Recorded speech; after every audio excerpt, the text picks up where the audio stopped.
Hello there, it's Paul here and welcome along everyone. This is my mini series on what some would call the scary skew. Hopefully this will get you inspired to, if you don't currently use the skew and you own one, to get it off the rack and use it. Now this is part 4 of my series, and I hadn't planned on doing this part, but due to the feedback I've been having on the first 3 parts, I decided that I'd add an extra part in. And one of the questions I keep getting asked is, am I going to do something on sharpening? Now, sharpening the skew is fairly simple really compared to a lot of tools. Your angle is totally up to you, what you want. I still have quite a steep angle on this skew. My personal preference is to take a lot more of that off. I would prefer it a lot more of a flatter angle. The main reason I haven't done that so far is because I sharpen mine on a hobby grinder which I bought from Axminster when I started turning 3-4 years ago, and it's only a 6-inch wheel. So if you imagine the longer you put this straight edge on a 6-inch wheel, the more curve you're going to get in there. I do have an 8-inch wheel grinder already in the house ready for Christmas, so it should reduce that curve I get on there. Now of course you don't have to use a grinder. I know a lot of people are using the Robert Sorby sharpening systems, which is effectively basically a belt sander. I mean, I don't know anybody who does, but there's probably no reason you couldn't put that on your belt sander. Probably a bit like I've got in the corner of my shed there. There's no reason I would have thought that you can't use a belt sander.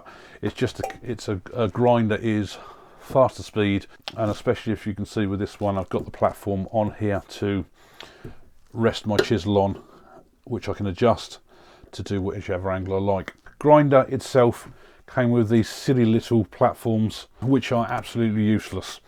Now what I did for this one though is I bought these parts off of eBay. If anybody's interested in these, just do a search on eBay for wood turning sharpening and you will come up with the pictures of these. These are fabricated in the UK by a retired, I think, engineer or something like that. The price of these is about £40. So if you're outside the UK, I don't know what it will cost you for shipping charges, and then you might have import taxes and stuff like that, but again you might find somebody else on your local eBays. I initially bought this setup which comes with this for sharpening your ordinary like spindle gouges and bowl gouges, and then I bought the bigger platform for then doing things like the skew and stuff like that. So it's £40 each. So for a cheap bench grinder and the jig system like that, all of a sudden I've got a really quick and easy sharpening system, and I'd say it's very quick and easy to do. For the skew, and again as I said, get the platform set at the angle you want, and then it's just a case of running it on the wheel as the grinder's running. Now the other thing that's also handy to have is these diamond honing cards. You might just want to just touch up the skew a bit on the edge there, and it's just a case of rubbing it over the flat edges like that, and it puts an edge straight back on the skew again. As I said, angles are totally personal preference. I mean, if I look at all 3 of my skews here, there's the flat oval one. It's got a very, very steep angle on there.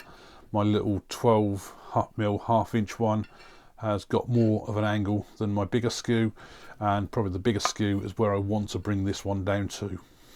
Similar to this one, so it is a personal preference on there.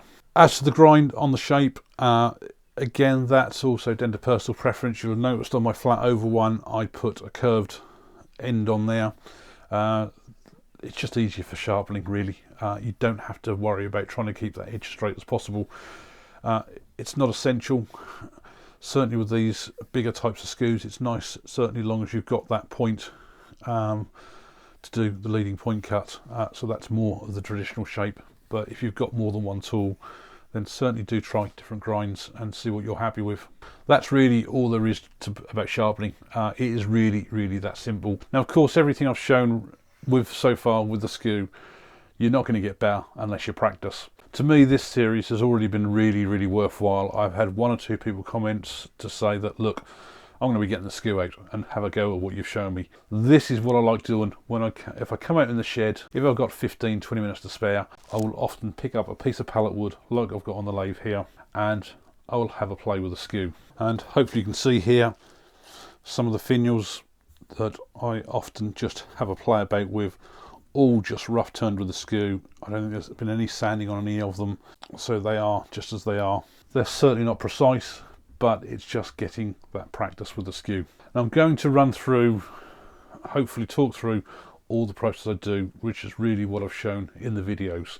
So there'll be things like the planing cut for where I true up.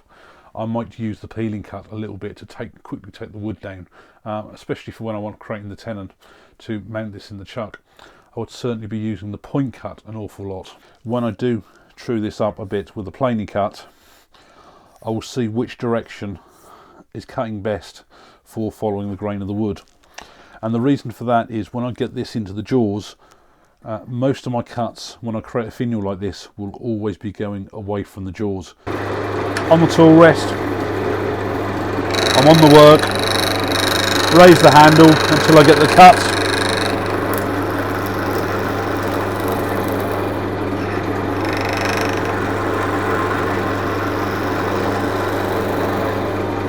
Yeah, that's cutting a lot nicer, probably going from that end to that end, so I want to put my tenon on this end to put in the chuck, because then I'll always be working down that way of the wood. Here's where I should use the peeling cut to start taking this down a little bit at a time.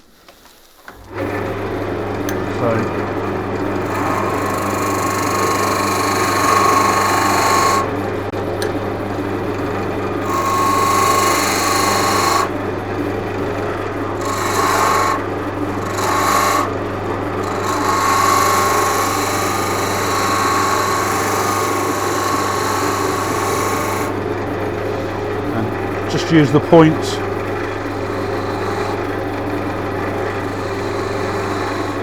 to tidy the edge up a bit.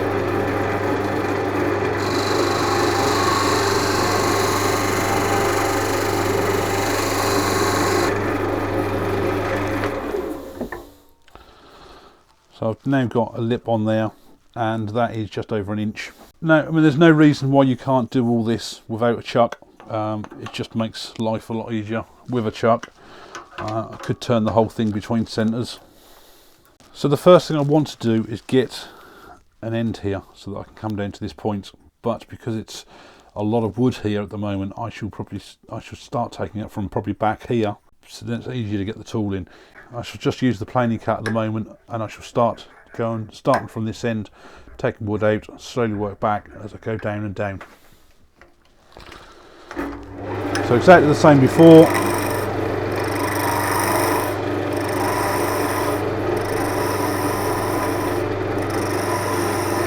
Just every time I do one lower, come back a little bit further, take some more out.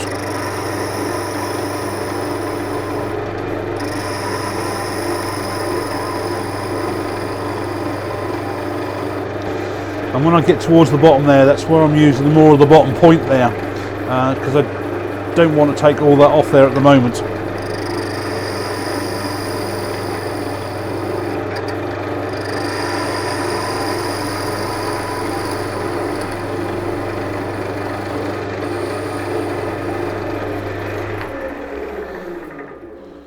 And hopefully you can see here that the finish on there is absolutely so smooth, just using the skew. So I'm cutting the wood in the right direction. And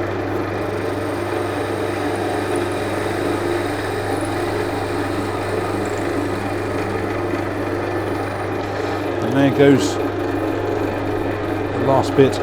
Haven't got a full point on there at the minute. I don't need the tailstock anymore, so I just put that out of the way. And if I do one more cut over there, and I'm cutting a lot smoother now, I'm cutting a lot lighter now, and if I stop that and look, I've now got a nice point on there. Now this is where I'll start using the leading point cut. I want to create that piece on here now for where it bobs down. So I should do a leading point cut there just to take it down, and then I should start doing planing cuts again this end to start getting rid of all of this wood here, so that I can then take it down to the size I want. You can probably hear now the difference in the sound of the wood now, which is where it's picking up a bit of vibration. So just a leading point, and that's all I want. So the next step, I will want to do this shape here. So again, I should come back here to take more wood out so that I can then eventually get this down.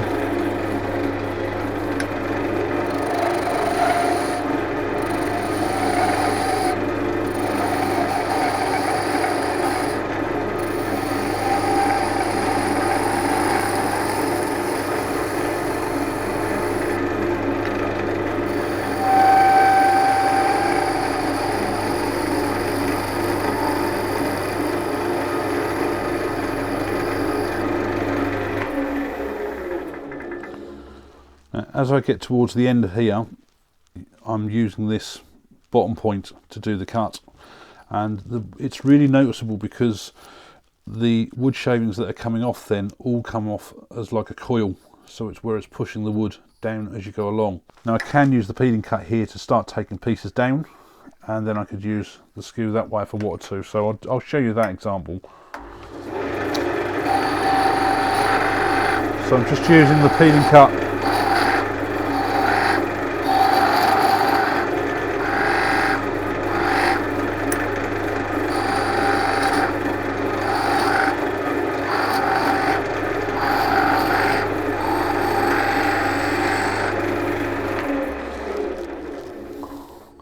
So I've took that down a fair bit now, and that way I can start defining the extra little shapes here with the point cut and more planing cuts.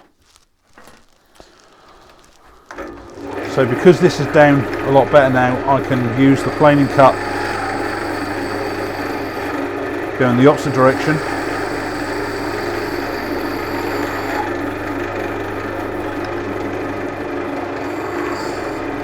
But again, to do the planing cut that way, I've still got all this wood here in the way. So I'll just take that down, and then it just gives me a bit more space.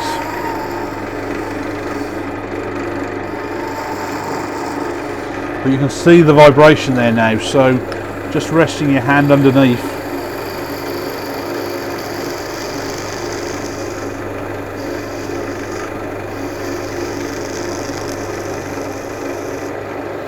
Helps reduce that.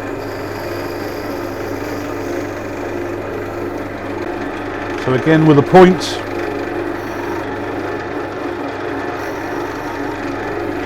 just defining that cut-off point, and again with a point, again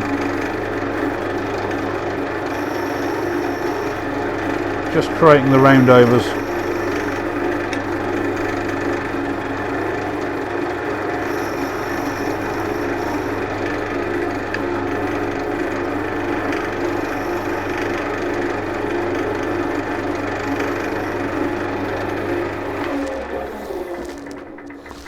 So the next bit I can then start working further back, and this just really is a reference, and as you can see I'm already at different sizes here. I've gone thinner, it's gone longer there to where this ball area is. You don't have to do these shapes at all, but it's just practice to cut the shapes and do the different things with the tool. So I'll just start by taking some of this wood away. Again, just using the planing cut. Because this is so thin now and it will pick up more vibration, it's easier to do the planing cut. If you've got a small skew or you're taking small areas out, you can take the peeling cut like that. But just be careful how much you take at a time, because the wood is so small and it creates a lot more vibration.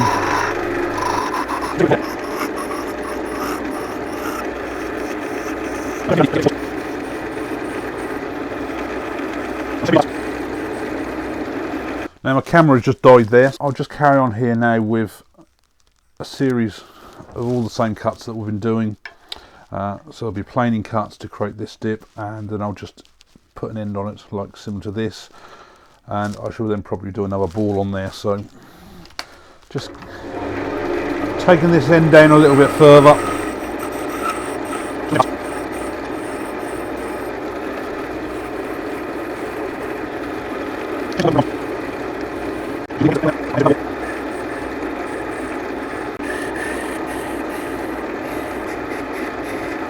The next bit here is where the skew with this leading point cut comes in a lot better, because I'll just create a disc round here. So just neaten that edge off first of all, just with that leading point knife cut to give a good surface. And then I want to come down on this side.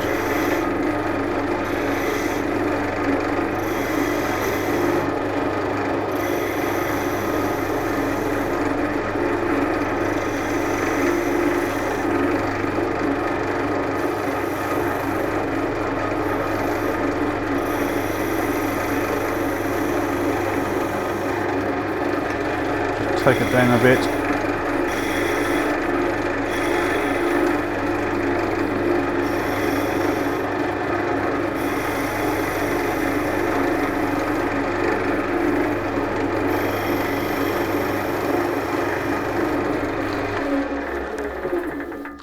Now of course you could probably do that with a spindle gouge, but to get that finish there, like I've got there, using that leading point to go down there, and I've gone straight down to the bottom to a point. This is where the skew really works best.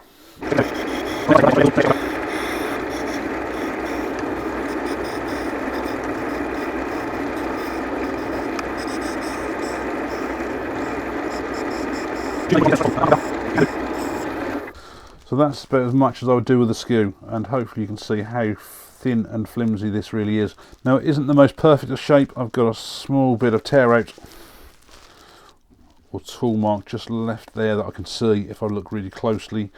Sanding would have cleared that up, and again on here on this teardrop there's a little sharp edge there.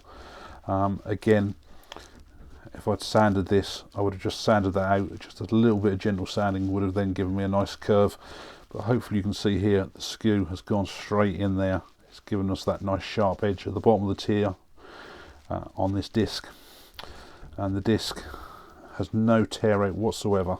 Now that's the final part of my series. Hopefully the little piece I've done there with the sharpening is a help if that's what you was interested in. It's very, very simple. I would certainly suggest getting one of these diamond honing cards. You should really put a bit of lapping fluid on, but I do it now and then, and it's just a case of rubbing it on the bevel so that you put an edge on the end there. And it also works with all of your tools as well. All of your traditional steel tools, you can do exactly the same thing. And these are actually just a reasonable amount of money, so it's worthwhile buying one. As to the practice, hopefully you've seen by the finial there, it's not perfect, but having said that, it's just practice with the skew. I would normally have used my smaller skew because I just find it easier to do working on these smaller pieces, but with the bigger skew you've got less chance of getting it cut. A little bit of sanding as I went along would have tidied this up tremendously and would have had a nice finished product.